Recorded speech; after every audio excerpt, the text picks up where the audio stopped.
It's part of many, many years of playing competitive golf since I was about 15 or 16 years old, and it's come to an end. I'm sure Gary Player and Nicholas and a few others have all gone through the same system, and Mr. Watson and that lot. He was my GOAT. That's what one golf legend said about Sandy Lyle, and yet for years people overlooked him. Sandy Lyle never sought the spotlight. He didn't talk much. He didn't boast. He just played golf. But to six of the greatest players in history, he was something far more profound than a champion. He was a standard bearer. He was proof that the game could be played with grace and rhythm that seemed almost effortless. Seva Ballesteros, Nick Faldo, Jack Nicklaus, Ian Woosnam, Tiger Woods, and Gary Player all looked up to the quiet man from Shropshire. They studied him carefully. They competed against him fiercely. And they respected him in a way that transcends wins and losses. So why do golf's greatest titans speak of Sandy Lyle with such reverence? If you're already feeling that respect for Sandy, hit the notification bell. It helps keep stories like his alive. Let's find out why 6 legends looked up to this quiet giant. Seva Ballesteros was the artist of golf. He played with passion and imagination that no one else possessed. Sev was a scrambler supreme. He could turn disaster into birdie through sheer will and genius. But for all his genius, Sev was often at war with his own swing. His long game could be erratic. It needed his legendary short game to save the day. He had to invent shots. Seve knew this about himself, but in Sandy Lyle, Seve saw something he did not possess. Effortless perfection in ball striking. This is staggering when you consider Seve. He admitted that Lyle was the only player whose natural ability exceeded his own.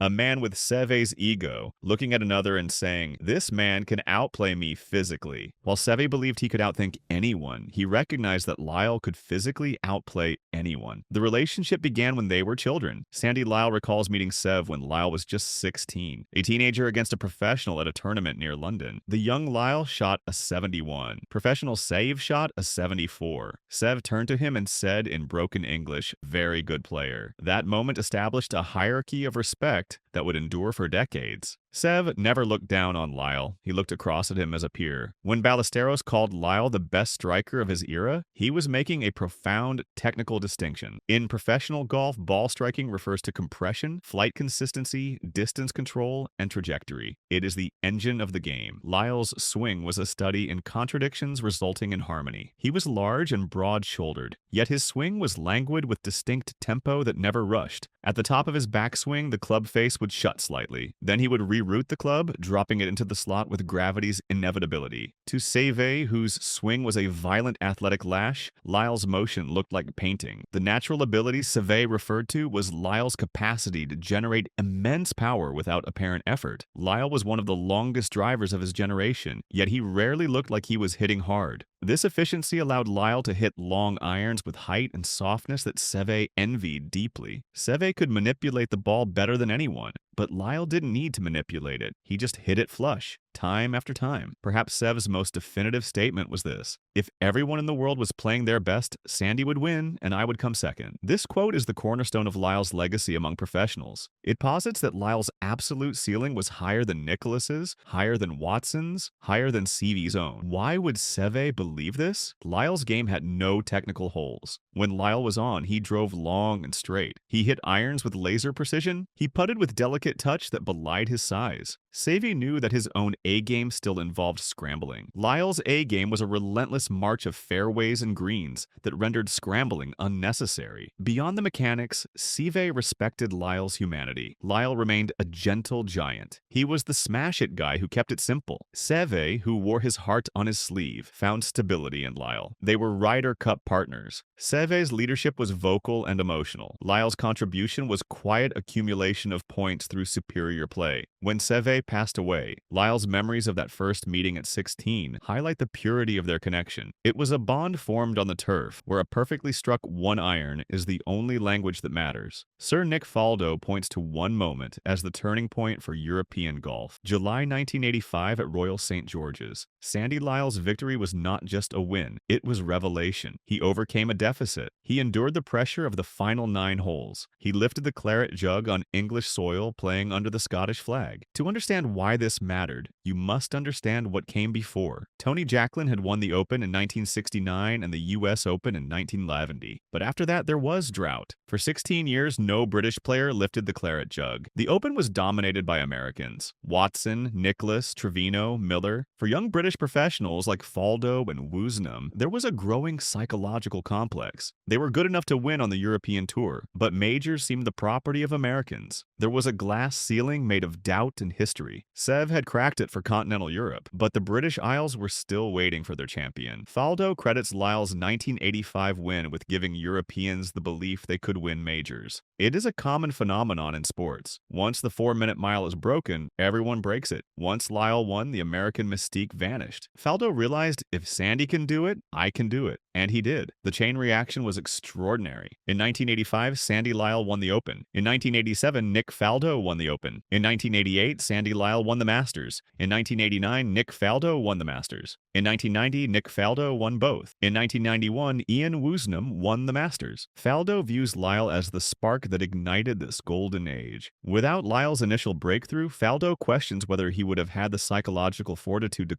close out his majors. Faldo's respect is deepened by the contrast in their methods. Faldo was the ultimate manufactured player. He deconstructed his swing with David Ledbetter, spending 2 years building a robotic action. He viewed the swing as a puzzle to be solved through engineering. Lyle was the antithesis. Lyle didn't engineer his swing, he simply had it. Faldo admired that Lyle could play big, amiable golf without constant mechanical tinkering. While Faldo ground on the range until his hands bled, Lyle relied on rhythm and natural feel. Faldo respected that Lyle's trailblazing wasn't just about winning. It was about doing so with a style that seemed sustainable. Lyle proved you could win majors without turning yourself into a robot. In 1987, Lyle won the Players' Championship at TPC Sawgrass. This tournament is called the Fifth Major. It was designed to negate the advantage of power hitters and punish error. It was American target golf at its most extreme. For a British player to win at Sawgrass was unheard of. Lyle became the first European to win the Players. Faldo recognized this as critical evolution. Lyle demonstrated that the European game traveled. He showed that a European could beat Americans at their own game, on their own turf. This victory was a precursor to European dominance at Augusta. Faldo viewed Lyle as the prototype of the global golfer. Ian Woosnam's respect for Sandy Lyle is the most personal. Their rivalry was born not on the major stage, but on the muddy fairways of Shropshire and Welsh borderlands. Born months apart in 1958, they grew up in the same ecosystem. However, Lyle was the prodigy. He was the son of a club professional breaking records as a teenager. Woosnam was the scrapper, the farm boy fighting for recognition. Woosnam's father captured the dynamic when he recalled Ian's boyhood mantra, "I'll get you one day, Sandy Lyle." For young Woosnam, Lyle was the standard. He was the measuring stick. If Woosnam could hit it as far as Sandy, then he was world class. Woosnam respected Lyle as the smash-it guy. In an era where instruction was becoming technical, Lyle and Woosnam represented the old school of grip it and rip it. Woosnam acknowledged a physical disparity. He described Lyle as big-boned, noting that you could fit 2 woozies in Sandy's frame. Woosnam had to generate power through torque, creating a violent, explosive action. Lyle generated power through leverage and arc. Woosnam admired that Lyle kept the game simple and never overthought his technique. To Woosnam, Lyle was proof that the game didn't need complication. Pick a target, make a good turn, smash it. This shared philosophy created a bond. They were the power hitters of the European team, capable of overpowering par 5s that Faldo and Langer had to play as 3-shot holes. Woosnam's career can be viewed as a relentless pursuit of Lyle's shadow. When Lyle won the Open in 1985, Woosnam was establishing himself. When Lyle won the Masters in 1988, Woosnam was entering his prime. Woosnam openly admitted his own career was built on the pursuit of catching him. The rivalry pushed Woosnam to become world #1 in 1991 and win his own Masters. He respected Lyle not just for talent, but for being the rabbit that forced greyhounds to run faster. Without Lyle setting the pace, winning tournaments at 16, winning majors in his mid-20s, Woosnam might have settled for being a successful journeyman. Lyle forced him to be a legend. That is true respect. Recognition that another player elevated you to heights you might never have reached alone. Jack Nicklaus is the gold standard of golf. With 18 majors and a steel trap mind, his praise is not given lightly. When Nicklaus speaks of Sandy Lyle, he focuses on one trait: composure under pressure. Nicklaus has cited Lyle's victory at the 1988 Masters as one of the great performances in history, but it is the 72nd hole that captures his imagination. Lyle came to 18 needing birdie to win. He hit his drive into the fairway bunker. The situation was dire. dire. A steep bunker lip, an uphill shot to a tiered green, the Masters on the line. Everything coming down to one moment. Nicklaus was struck by Lyle's description of his internal state. Lyle said he was suffused with a peculiar sense of calm. He didn't feel panic, he felt clarity. Nicklaus, who made a career of willing himself into the zone, respected that Lyle found that zone naturally in Augusta. There was no mechanical thinking, just clarity and purpose. Nicklaus has analyzed the shot, a 7-iron from sand, as supreme execution. To hit cleanly from a fairway bunker requires shallow angle of attack. 1 inch behind and the ball stays in. Too thin and it flies the green. Lyle committed fully. He hit it high, past the pin, using the green's slope to bring it back. Nicklaus remarked about the quality of the strike. Lyle didn't play safe. He played to win. The shot demonstrated the Nicklaus trait of executing the hardest shot at the hardest moment. There is a deeper layer to Nicklaus's respect. In 1986, when Jack won his improbable 18th major at age 46, his playing partner was Sandy Lyle. Lyle had a front row seat to the greatest Sunday in golf history. He watched Nicklaus shoot 30 on the back 9. He watched a man past his prime ascend into immortality. Nicklaus respected that Lyle was an observant student. Lyle later wrote that watching Jack intensified his desire to experience it again, but next time as the center of attention. Nicklaus saw in Lyle a player who absorbed the lesson of 1986. That patience and belief overcome anything. 2 years later, when Lyle faced his own crisis on 18, he channeled the energy he witnessed in Nicklaus. To Jack, Lyle was a worthy successor who understood the gravity of the green jacket. Tiger Woods is often credited with inventing the modern power game, the combination of extreme distance and high trajectory that renders par 5s defenseless. However, Woods is a student of history, recognizing he stands on the shoulders of giants. He identifies Sandy Lyle as a true pioneer of this style. Woods respects that Lyle was driving 280 to 290 yards with persimmon woods and balata balls, equipment that punished mishits. Lyle's ability to hit towering long irons, the 1-iron being a staple, was a precursor to Tiger's own stinger and high long iron play. Woods acknowledged that players like Lyle fundamentally changed how the game was played. They moved it away from plotters like Faldo toward bombers. Tiger respected Lyle for proving that power could be controlled to win majors at Augusta and Sandwich. Tiger has frequently listed Sandy Lyle's bunker shot on 18 at the 1988 Masters as one of golf's most iconic shots. Tiger classifies this shot with his own chip in on 16 in 2005, or Bubba Watson's hook in 2012. Why does Tiger respect this shot? Because it combines high risk with high reward. A shot that requires soft hands and a hard mind. Tiger admires the aggression. Lyle didn't play for par in a playoff, he went for the throat. This mirrors Tiger's own philosophy. The fact that Lyle pulled it off, landing on a specific tier and spinning it back, demonstrated touch that Tiger prides himself on. The relationship between Woods and Lyle is cemented in the exclusive fraternity of the Masters Champions Dinner. Tiger has shown deep respect for traditions Lyle brought. Lyle famously served haggis in 1989 wearing a kilt. While some Americans turned their noses up, Tiger, who served cheeseburgers and milkshakes at his first dinner, respected the authenticity. Woods sees the Champions Dinner as sacred space where game history gathers. He has spoken of emotion when legends like Lyle retire. When Lyle announced his final Masters in 2023, the respect was palpable. Tiger knows Lyle is one of the pillars of the international expansion of the Masters. Before Lyle, Seavey, and Faldo, the dinner was largely American. Lyle's presence symbolized the global nature of the green jacket. Gary Player, the Black Knight, is the ultimate advocate for hard work, fitness, and diet. He believes champions are made, not born. Yet in Sandy Lyle, he recognized an exception. Player respected Lyle's God, given art of touch and feel. Player was fascinated by the contradiction of Lyle's physique and hands. Lyle was a large, powerful man, yet he possessed the delicate touch of a surgeon around the greens. Player, who worked tirelessly on his short game, admired that Lyle seemed to have an innate connection with the club head. This touch was evident in Lyle's putting. Despite his size, Lyle was a rhythmic putter who used a heavy mallet long before it was fashionable. Player respected that Lyle didn't lose his touch with age, a common affliction for power players. Gary Player holds the record for Open Championship appearances with 46. He is the Iron Man of golf. Sandy Lyle challenged this with 43 appearances between 1974 and 2018. Player respected Lyle's longevity as validation of his technique.